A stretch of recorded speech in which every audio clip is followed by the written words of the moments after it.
온누께 성도 여러분 안녕하세요. 6월 23일 월요일 묵상 시작하도록 하겠습니다. 잠언서 계속 우리가 묵상하기 원하는데요. 오늘은 6장 말씀 보도록 하겠습니다. 6장 전체를 같이 묵상하면서 하나님께 나아갈 수 있으면 좋겠습니다.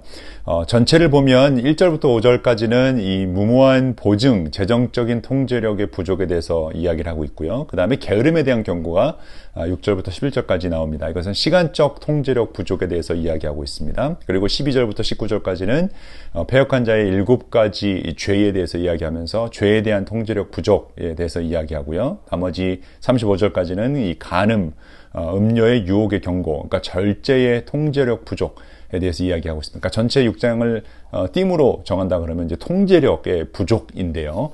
이걸 하나씩 제가 구절을 읽어가면서 전체를 읽기에는 시간이 없으니까 중요한 핵심만 좀 보도록 하겠습니다. 1절을 보니까 이렇게 돼 있어요. 6장 1절 말씀입니다. 아이들아, 내가 이웃을 도우려고 담보를 서거나 남의 딱한 사정을 듣고 보증을 선다면 내가 한 그 말에 내가 걸려들고 내가 한 그 말에 내가 잡힌다. 아이들아, 내가 너의 이웃의 손을 잡힌 것이니 어서 거기 가서 풀어달라고 겸손히 간청하여라. 너는 이렇게 하여 자신을 구하여라. 어떻게 보면 다른 사람을 돕는 게 이렇게 돈을 빌려주는 게 뭐가 문제가 있을까 질문을 할 수 있죠. 그리스도인들이라면 충분히 도와줘야 된다. 근데 오늘 이 말씀은 결국은 이 재정적 통제력의 부족 또는 이 경솔함에 대해서 이야기하고 있어요. 그러니까 돈을 빌려주는 거, 보증을 쓰는 거에 대해서 함부로 쓰면 안 된다. 성경에서 계속 이 보증 쓰는 문제에 대해서 이야기하고 있는데 그렇게 되면 안 된다라고 이야기를 하죠. 그리스도인들의 사실 재정적인 원칙은 우리가 이렇게 빌려주기보다는 우리가 줄 수 있는 한도에서 그냥 주는 것이 사실은 가장 아름다운 그리스도인의 재정적 관리 모습입니다. 돈을 주고 빌리고 뭐 보증을 쓰고 이런 것은 결국 인간사에서 이게 일이 꼬이고 힘들어지면 더 안 좋은 관계로 치닫기 때문에 그걸 피하라라는 것이고, 그러니까 무모한 어떤 경솔한 재정적인 신중하지 못한 태도 때문에 가져올 파멸에 대해서 이야기하고 있고요. 그 다음이 사실 더 중요한데 이제 게으름에 대해서 이야기를 하고 있어요. 그래서 게으른 사람아 6절을 보면 개미에게 가서 그들이 사는 것을 살펴보고 지혜를 얻으라라고 하면서 이제 개미를 보고 배워라. 열심히 준비해라, 움직여라, 뭐 이런 뜻이죠. 그래서 9절을 보니까 게으른 사람아 언제까지 누워 있으려느냐, 언제 잠에서 깨어 일어나려느냐. 이 잠에서 일찍 못 깨는 사람들이 있어요. 게으르죠. 아침에 일어나서 해가 뜨면 사실은 같이 우리가 생체적인 리듬도 움직여줘야 합니다. 하나님이 우리를 그렇게 만드신 것 같아요. 그래서 사실 예전에 전기가 없을 때는 해가 뜨면 일어났고 해가 지면 잠을 자는 그런 생체적 리듬으로 우리가 만들어졌는데, 전기가 있으면서 우리가 밤늦게까지 엉뚱한 일 하다가 또 밤늦게까지 사실은 또 어떤 분들은 또 일을 해야 되기 때문에 뭐 어쩔 수 없이 일을 한다고 하지만 또 아침에 늦게 일어나서 게으름을 필 수밖에 없는 그런 상황 속에 들어가죠. 뭐 밤을 새워서 일을 해야 되는 그 업을 가지고 계신 분들은 뭐 이야기가 다르지만 우리가 충분히 잠을 자고 아침에 일어나서 열심히 일을 해야 될 때 일을 하지 않고 게으른 거, 우리 10대 아이들한테 많이 볼 수 있는 모습이죠. 또 대학생 아이들 한테, 우리가 뭐 다 대학생 애들이 그렇다는 건 아니지만 저희 집에도 그런 비스무리한 녀석이 있어서 마음이 좀 답답할 때가 있는데 아침에 좀 일찍 일어나서 움직이면 좋겠는데 참 게으르죠. 그럴 때마다 선포하고 싶은 말씀이 이 말씀이에요. 게으른 사람아 언제까지 누워 있으려느냐, 언제 잠에서 깨어 일어나느냐, 조금만 더 자야지, 조금만 더 눈을 붙여야지, 조금만 더 팔을 베고 누워 있어야지 하면 내게 가난이 강도처럼 들이닥치고 빈곤이 방패로 무장한 용사처럼 달려들 것이다. 뭐 이걸 좀 녹음해 놓고 틀어줄 수 있으면 좋겠어요. 근데 어쨌든 포인트는 우리가 어떤 시간적 통제력의 부족, 그러니까 결국은 셀프 컨트롤이죠. 내가 일어나서 일을 해야 될 때 일을 하지 않고 게으름을 핀다는 거. 이 게으름은요, 사실 하나님이 가장 싫어하는 죄 중에 하나입니다. 하나님이 우리에게 주신 시간과 공간과 건강과 여러 가지 리소스들을 우리는 잘 사용해서 하나님 나라를 위해 사용해야 합니다.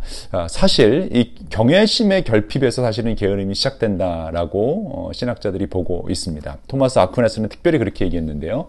이 라틴어로 영적 무기력 또는 신앙적 권태를 바로 이 게으름이라고 설명하면서 일종의 영적 우울감으로 하나님과 세상에 대해 무관심해지는 상태가 게으름이다라고 이야기합니다.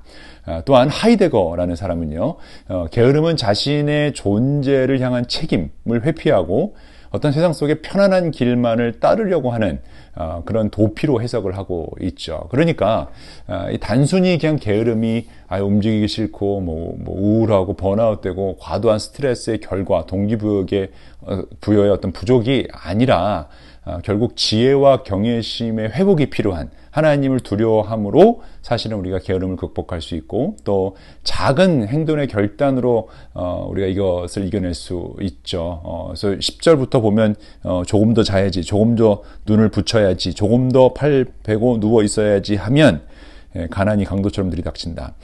조금 더 자야지 할 때 일어나야지 하고 일어나는 거죠. 정말 간단한 건데 그걸 통해서 우리가 이것을 극복할 수 있다라는 것을 설명하고 있습니다. 그러니까 나는 그냥 게으름을 그러니까 단순히 피로로 여기고 있지 않은지, 그 밑바닥에 있는 영적 원인이 무엇인지 우리가 바라봐야 되는데, 결국 하나님이 나에게 주신 이 리소스들을 제대로 사용하고 있지 않고 영적인 게으름은 결국은 하나님에 대한 경외심이 없다라는 것을 우리가 볼 수 있고요.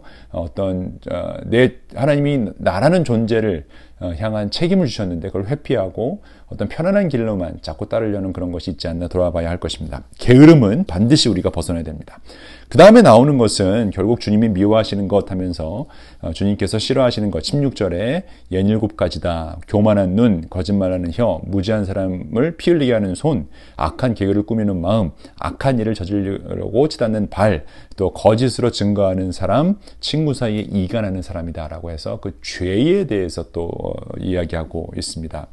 그래서 여기까지 보면 함부로 보증 쓰지 말고 경솔한 이 financial responsibility에 대해서 경고하고 있고요. 게으름에 대해서 경고하고 있고, 그 다음에 주님께서 미워하시는 67가지에 대한 설명이 있습니다. 그리고 나서 나오는 게 부도덕에 대한 경고인데요. 결국 이 절제의 통제력의 부족에 대해서 이야기합니다. 그러니까 간음, 음료의 유혹에 대한 경고가 쭉 나오는데, 20절부터 보면 아이들아, 아버지의 명령을 지키고 어머니의 가르침을 저버리지 말라.